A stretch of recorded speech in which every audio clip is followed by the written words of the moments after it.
বিশ্ব উচ্চ রক্তচাপ দিবসের এবারের প্রতিপাদ্য হলো আপনি আপনার ব্লাড প্রেশারের মাপটি সঠিকভাবে জানুন এবং এটাকে নিয়ন্ত্রণ করুন।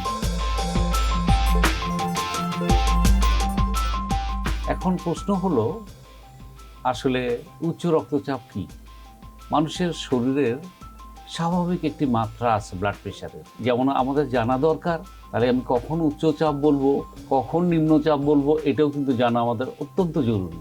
উপরের ব্লাড প্রেশারটি সাধারণত আমরা 100 থেকে 140 ধরে থাকি, আর নিচের ব্লাড প্রেশারটি আমরা সাধারণত 60 থেকে 90 ধরে থাকি। যখন এই স্বাভাবিক মাত্রার চেয়ে যদি ব্লাড প্রেশার বেশি পাওয়া যায়, মনে করুন যে 150/100 পাওয়া গেছে, তাকে হাইপারটেনশন বা উচ্চ রক্তচাপে ভুগছেন বলবো। আমাদের দেশ না, পৃথিবীতে 1,70,00,000 মানুষ হার্ট অ্যাটাক এবং স্ট্রোকে মারা যায়। এই উচ্চ রক্তচাপ কিন্তু মাথার থেকে পা পর্যন্ত ক্ষতি করতে পারে।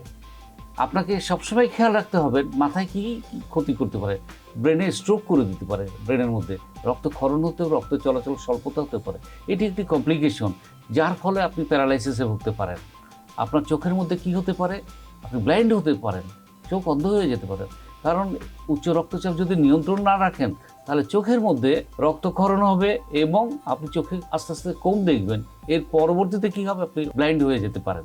আর হার্টের মধ্যে কি হয়? হার্টের মধ্যে অ্যানজাইনা হয়, বুকে ব্যথা হয়, শ্বাসকষ্ট হয়, এমনকি হার্ট অ্যাটাক হয়ে যাওয়ার সম্ভাবনা থাকে।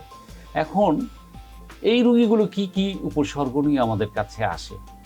কিছু কিছু পিপুল আছে, কেউ বলতেই পারে না যে আমার ব্লাড প্রেশার আছে, হঠাৎ মাপতে যেয়ে দেখা যায় যে তার ব্লাড প্রেশার বেশি। আবার কিছু কিছু রোগী আসে, মাথা ব্যথা বলে, চোখের মধ্যে সমস্যা হচ্ছে, বুকের সমস্যা হচ্ছে, পায়ের সমস্যা হচ্ছে, শ্বাসকষ্ট হচ্ছে, হাত পা ফুলে গেছে, এই ধরনের জটিলতা নিয়ে আসে।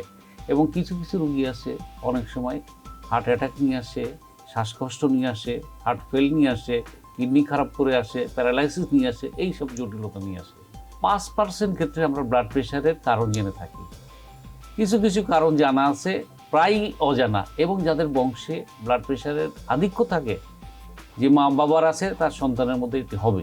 আপনি মনে করেন যে শুধু হাইপারটেনশন হচ্ছে, একটি রুগী তার ডাক্তার সাহেব ওষুধ লিখে দিল, সে খাবে না খাবে না, কখন বন্ধ রাখবে, এটি জানা কিন্তু অত্যন্ত জরুরি। ব্লাড প্রেশারের রুগীরা সাধারণত ওষুধ বন্ধ করবে না। কিছু কিছু কারণ আছে সাময়িক বন্ধ রাখতে পারে, কিন্তু ডাক্তারের পরামর্শ ছাড়া কখনোই ওষুধ বন্ধ করবে না।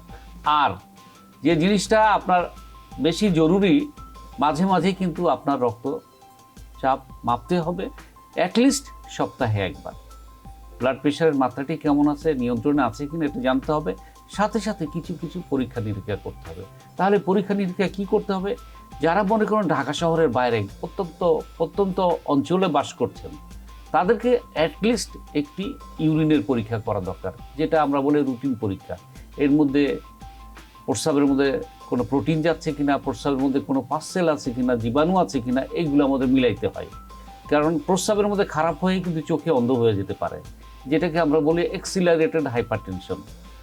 এছাড়াও যাদের আরও সক্ষমতা আছে, সেই ক্ষেত্রে আমরা কখনো বলি যে একটি আল্ট্রাসোনোগ্রাম করা জরুরি, একটি ইসিজি পরীক্ষা করা জরুরি, একটি বুকের এক্সরে করা জরুরি, একটি ইকো পরীক্ষা করা জরুরি। প্রয়োজন সাপেক্ষে কখনো কখনো আমরা অ্যানজিওগ্রাম করতে বলি। যারা ধূমপান করছেন তাদেরকে ধূমপান পরিহার করতে হবে। যারা নিয়মিত অ্যালকোহল খান তাদেরকে অবশ্যই পরিহার করতে হবে।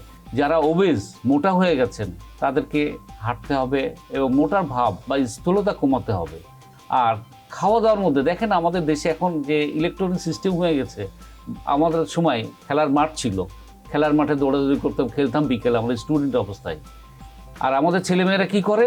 খেলার মাঠ তো নাই দেশে, খেলার মাঠের অভাব হয়ে গেছে, বাসা বাড়ির মধ্যে থাকে এবং ইন্টারনেট এবং এর মাধ্যমে তারা কি খাওয়ার কল করে, যত ফ্যাটি আইটেম সেই খাদ্যগুলো তারা কনজিউম করে, কোনো এক্সারসাইজ করে না, যার কারণে তাদের মধ্যে হার্টের সমস্যা হয়, ব্লাড প্রেশার বেড়ে যায়।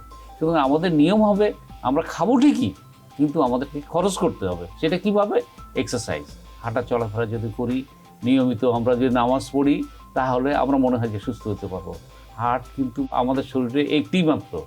আপনি যদি আপনার হার্টের যত্ন নিতে পারেন, তাহলে হার্টও আপনার যত্ন নেবে।